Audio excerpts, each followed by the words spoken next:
नमस्कार। खबर उत्तराखंड में आपका बहुत बहुत स्वागत है और मैं हूं आपके साथ शीतल शर्मा। बुलेटिन की शुरुआत करेंगे। कांग्रेस पार्टी ने उत्तराखंड की केदारनाथ सीट पर होने वाले उपचुनाव के लिए उम्मीदवार का ऐलान कर दिया है। उम्मीदवार का नाम फाइनल कर दिया है। इस सीट से पार्टी ने पूर्व विधायक मनोज रावत को टिकट दिया है और कांग्रेस कमेटी ने रविवार को उनके नाम का ऐलान किया है। वह इस सीट से आज अपना नामांकन भी करने वाले हैं। आपको बता दें, इसमें कांग्रेस के बाद अब बीजेपी ने भी उम्मीदवार के नाम पर ऐलान कर दिया है। रविवार को दोपहर में उपचुनाव के लिए कांग्रेस ने उम्मीदवार के नाम का ऐलान किया था। इसके बाद रविवार की देर रात बीजेपी ने भी अपने उम्मीदवार के नाम का ऐलान कर दिया है। इस विधानसभा सीट पर उपचुनाव के लिए बीजेपी ने फिर से अपने पूर्व विधायक पर भरोसा जताया है।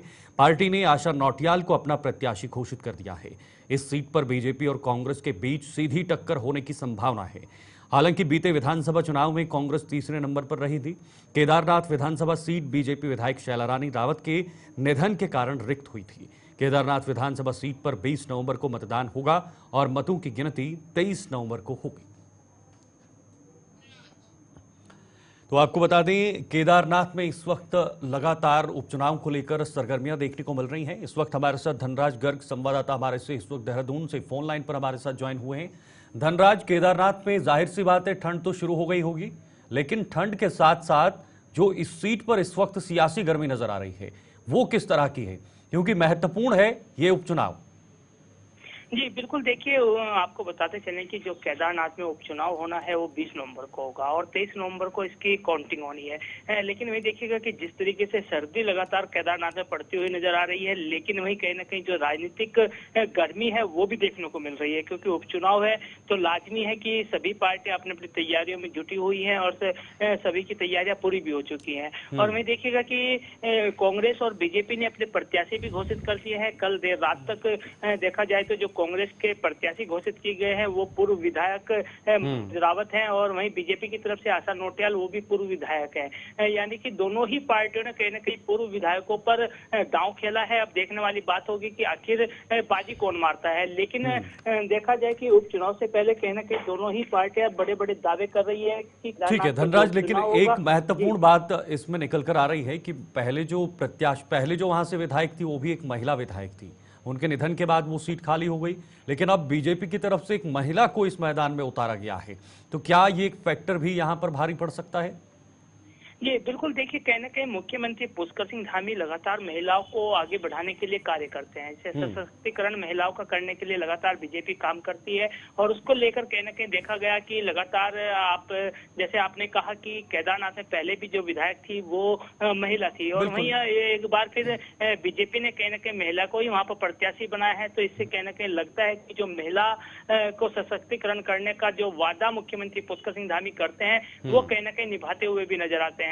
लेकिन वही देखिएगा कि कहीं ना कहीं मनोज रावत भी एक अच्छे कैंडिडेट हैं और मजबूत कैंडिडेट है। पहले भी वो वहां से विधायक रह चुके हैं, तो कहीं ना कहीं उनका रुतबा भी कहीं ना कहीं वहां केदारनाथ की जनता में अच्छा रुतबा माना जाता है। लेकिन अब देखने वाली बात होगी कि जो टक्कर है दोनों ही पार्टी के बीच में है, बीजेपी और कांग्रेस के। अब देखने वाली बात होगी कि दोनों पार्टियों में कौन वहां पर बाजी मारता है। तो धनराज, क्या सिर्फ और सिर्फ स्थानीय मुद्दों पर ही इन चुनावों को केदारनाथ में देखा जा सकता है, या मोटे तौर पर जिस तरह से अभी हवा बीजेपी की चल रही है, हरियाणा की बात करें, जम्मू कश्मीर के अंदर बात करें, अच्छा प्रदर्शन किया हुआ है, तो क्या उसका भी एक हवा इन उपचुनाव में देखने को मिल सकती है उत्तराखंड में?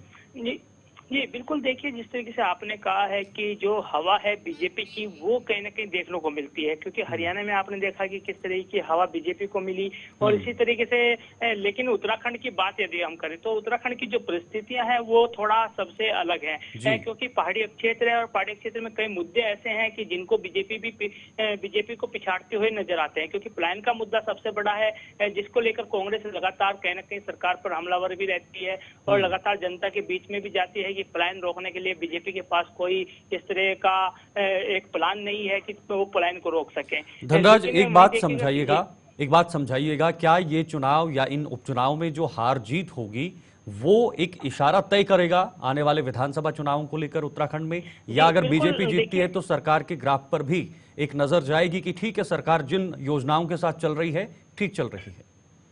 जी बिल्कुल, देखिए जिस तरीके से आपने देखा लोकसभा चुनाव, लोकसभा चुनाव में 500 सीटें बीजेपी को मिली हैं, लेकिन ये विधानसभा का चुनाव है, इसकी परिस्थितियां अलग होती हैं और बिल्कुल। परिस्थितियों के हिसाब से यदि देखा जाए कि यदि जोन सी भी पार्टी इसमें सीट जीतती, क्योंकि अभी आपने देखा उपचुनाव मंगलौर का हुआ था, बद्रीनाथ जी का हुआ था और वहां पर कांग्रेस ने कहीं ना कहीं अपनी सीट कब्जाई है। तो इससे लगता है कि कहीं ना कहीं कांग्रेस के भी हौसले इस समय बुलंद हैं, क्योंकि 2 सीटें वो अभी हाल ही में जीत हासिल की है और तीसरी सीट का उपचुनाव है, तो इस पर भी कहीं ना कहीं कांग्रेस का दावा है कि वो इस सीट को जीतेंगे।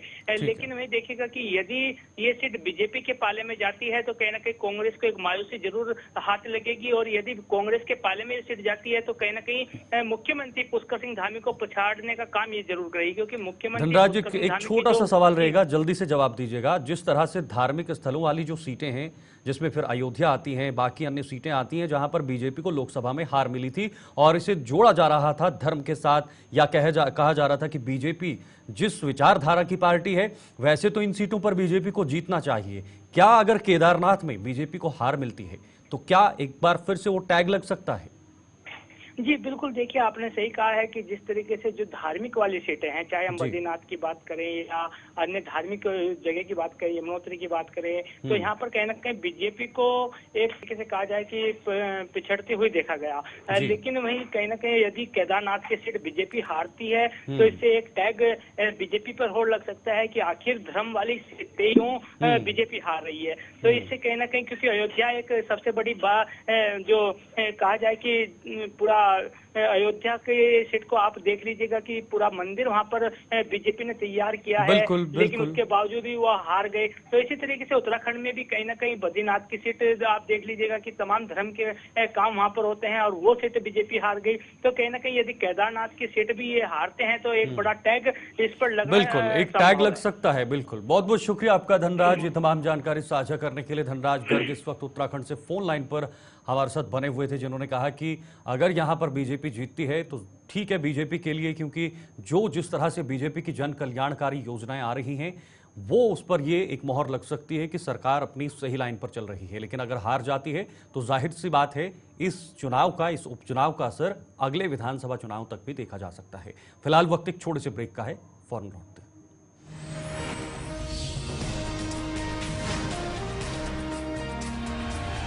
ब्रेक के बाद एक बार फिर से आप सभी का बहुत बहुत स्वागत है। बुलेटिन में आगे बढ़ेंगे। मुख्यमंत्री पुष्कर सिंह धामी ने सचिवालय में न्याय विभाग से संबंधित विभिन्न विषयों पर समीक्षा बैठक की है। उन्होंने सर्वोच्च न्यायालय और उच्च न्यायालय में राज्य से जुड़े विभिन्न विषयों में ठोस पैरवी करने को कहा है। उन्होंने कहा कि उत्तराखंड युवा राज्य है और राज्य के समग्र विकास के लिए हम सबको नई कार्य संस्कृति के साथ आगे बढ़ना है। मुख्यमंत्री ने कहा कि न्यायालयों से संबंधित मामलों में कार्यवाही में तेजी लाने के लिए डिजिटल माध्यमों का भी अधिकतम उपयोग किया जाए। यह सुनिश्चित किया जाए कि राज्य से जुड़े विभिन्न विषयों पर पैरवी मजबूती के साथ हो। राज्य की विकास यात्रा में सबको सहयात्री बनकर कार्य करना है। सभी को अपने कार्यों और दायित्वों का पूरे मनोयोग से निर्वहन करना जरूरी है। उन्होंने कहा कि कार्य संस्कृति में नवाचार जरूरी है। परंपरा से हटकर हमें अभिनव प्रयोग पर अधिक ध्यान दिया जाए। मुख्यमंत्री ने कहा कि राज्य के जनहित से जुड़े विभिन्न विषयों पर बेहतर पैरवी के लिए शासन और सरकारी अधिवक्ताओं के बीच नियमित समन्वय होना जरूरी है। कार्यों के सफल क्रियान्वयन के लिए परफॉर्मेंस आधारित दृष्टिकोण होना जरूरी है। उन्होंने कहा कि किसी भी कार्यों में सुधार की संभावनाएं हमेशा रहती हैं। समस्याओं को कम कर समाधान की ओर विशेष ध्यान दिया जाए।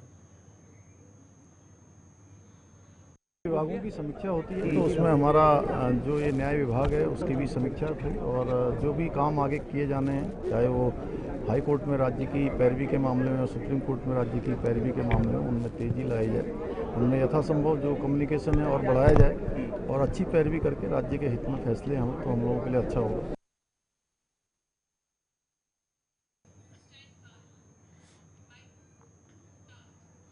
अब जरा आगे बढ़ेंगे। मुख्यमंत्री पुष्कर सिंह धामी ने परेड ग्राउंड स्थित उत्तरांचल प्रेस क्लब में आयोजित दीपावली महोत्सव में प्रतिभाग करते हुए पत्रकारों और प्रेस क्लब के सदस्यों को दीपावली की शुभकामनाएं दी हैं। उन्होंने कहा कि दीपावली का पर्व हम सभी के जीवन में सकारात्मक ऊर्जा का संचार करने का एक विशिष्ट माध्यम है। सभी के जीवन में सुख, समृद्धि और उत्तम स्वास्थ्य की उन्होंने कामना की है। मुख्यमंत्री ने कहा कि पत्रकारिता को संविधान का चौथा स्तंभ कहा जाता है। पत्रकार और पत्रकारिता सिर्फ राजनीतिक और सामाजिक विषयों के प्रचार प्रसार का माध्यम मात्र नहीं, बल्कि लोकतंत्र को जीवित रखने का एक साधन भी है। आम जनता को सरकार की विभिन्न लाभकारी योजनाओं से परिचित कराना हो या उनकी समस्याओं से सरकार को अवगत कराना हो, इन दिनों महत्वपूर्ण दायित्वों का भार मीडिया पर होता है। पत्रकार समाज का वो दर्पण है जो सरकार और उसके पूरे तंत्र को उसके कार्यों के धरातल पर होने वाले प्रभावों से अवगत कराता है। जब कभी राष्ट्र को विकट परिस्थितियों में सामना करना पड़ता है तो हमारे पत्रकार बंधु हमारे वीर जवानों की भांति उस विकट परिस्थिति में सरकार और जनता के साथ कंधे से कंधा मिलाकर कार्य करते हैं।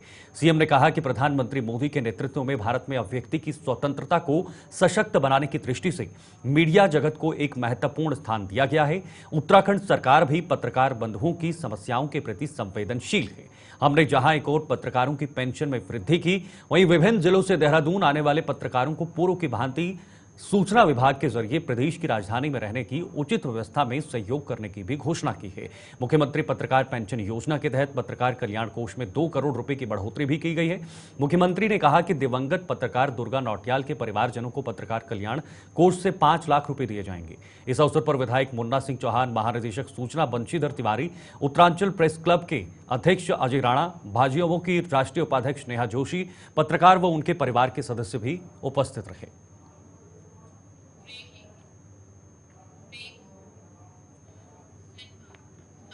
इधर हरियाणा के मुख्यमंत्री नायब सिंह सैनी ने हरिद्वार का दौरा किया है, जहां उन्होंने हरिद्वार के पतंजलि स्थित आचार्य कुलकर्णी में वार्षिक महोत्सव में अतिथि के रूप में प्रतिभाग किया है।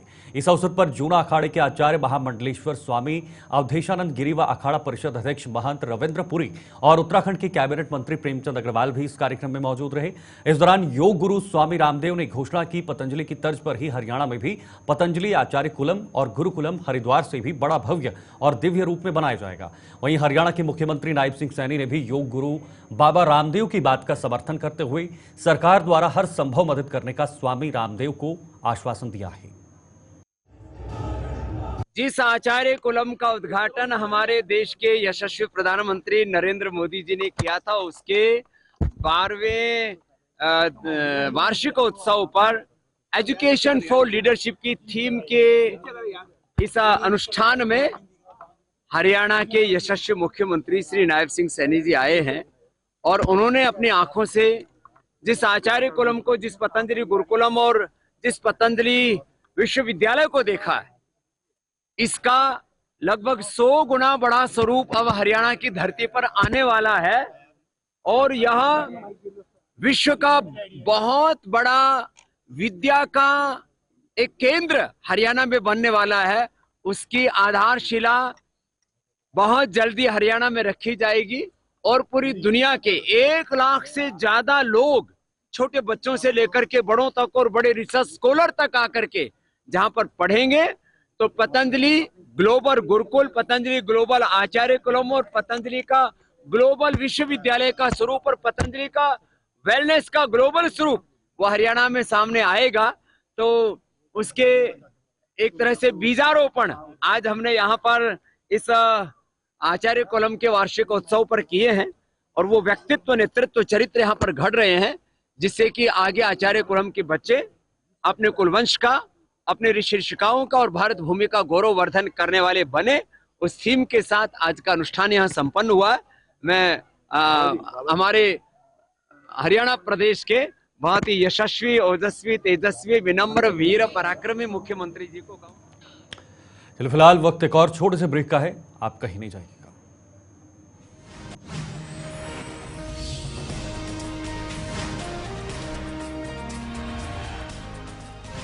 ब्रेक के बाद एक बार फिर से आप सभी का बहुत बहुत स्वागत है। आगे बढ़ेंगे। पूर्व मुख्यमंत्री उत्तराखंड के हरीश रावत ने राज्य की बीजेपी सरकार पर जमकर निशाना साधा है। उन्होंने बीजेपी सरकार को आड़े हाथों लेते हुए कहा कि इकबालपुर चीनी मिल सरकार को जल्द से जल्द चालू करनी चाहिए। इस दौरान हरीश रावत ने निकाय चुनाव को लेकर कहा कि निकाय चुनाव में सरकार देर कर रही है। इससे साफ हो जाता है कि सरकार को कहीं ना कहीं हार का डर है, जिस वजह से सरकार निकाय चुनाव कराने में भी देर कर रही है। वहीं स्मार्ट मीटर का विरोध करते हुए उन्होंने कहा कि यह मीटर उपभोक्ताओं की जेब पर डाका है और यह सरकार बिजली और पानी प्राइवेट कंपनी के हाथों में देकर भोली भाली जनता के साथ लूट मचाने का काम करवाना चाहती है। उसके जनता गुरु की हरिद्वार की जनता से प्रार्थना करना चाहता हूं कि लोकतंत्र को मजबूत करने के लिए, संसदीय प्रक्रिया को मजबूत करने के लिए विपक्ष को मजबूत करिए और उत्तराखंड के अंदर कांग्रेस पूरी सन्नद्धता से कमर कस करके अपने विपक्ष धर्म को निभा रही। दूसरी बात, सरकार चतुर्दिक विफलताएं दिखाई दे रही हैं। यहाँ रुड़की आने में मैं इतने दिनों से देख रहा हूँ, एक पुल की मरम्मत, एक पुल को ठीक करने का काम, उसको बदलने का काम ये नहीं कर पा रहे। उधर लिब्याहेड़ी में पुल खराब है, उसका नहीं कर पा रहे। डेंगू का प्रकोप तेज है, कहीं फॉगिंग नहीं हो रही है, कहीं और कई जगह तो जो है गांव में आकर के सर्वे करते हैं कि किस तरह की बीमारी है, टेस्टिंग नहीं हो पा रही है, तो डेंगू फैल रहा है। इधर बिजली के बिल तो पहले एक माह के अंदर जितने आते थे, पहले 2 माह में जितने बिजली के बिल आता था, जितना आता था, अब 1 माह में आ रहा है और लोगों के ऊपर बिजली की मार पड़ रही है, बिजली की, पानी की। और अब प्रीपेड मीटर लगाने का जो षड्यंत्र सरकार कर रही है, हम उसका विरोध करते हैं। इससे जनता। बीजेपी के प्रदेश अध्यक्ष व राज्यसभा सांसद महेंद्र भट्ट ने डोईवाला में कार्यकर्ताओं के साथ देश के प्रधानमंत्री मोदी के मन की बात कार्यक्रम में शिरकत की। मन की बात कार्यक्रम के बाद सभा को संबोधित करते हुए महेंद्र भट्ट ने कहा कि हर महीने के अंतिम रविवार को देश के प्रधानमंत्री नरेंद्र मोदी के मन की बात पूरा देश सुनता है। देश के प्रधानमंत्री नरेंद्र मोदी के नेतृत्व में हर क्षेत्र में लगातार आगे विकास की ओर अग्रसर हो रहा है और भारतीय जनता पार्टी का सदस्यता अभियान भी लगातार चल रहा है। हम लगातार नए कार्यकर्ताओं को पार्टी से जोड़ने का कार्य करते हैं। उन्होंने कहा कि नगरपालिका चुनाव में बीजेपी कार्यकर्ता मजबूती के साथ चुनाव मैदान में उतरेंगे। निश्चित रूप से बीजेपी नगरपालिका चुनाव में विजय पताका फहराएगी। मास के अंतिम रविवार को प्रधानमंत्री जी द्वारा मन की बात का संदेश होता है और हमारे सब कार्यकर्ता हर माह के अंतिम रविवार को उस कार्यक्रम में पहुँचते हैं। और मैं आज डोईवाला के इस बूथ पर यहाँ उपस्थित रहा।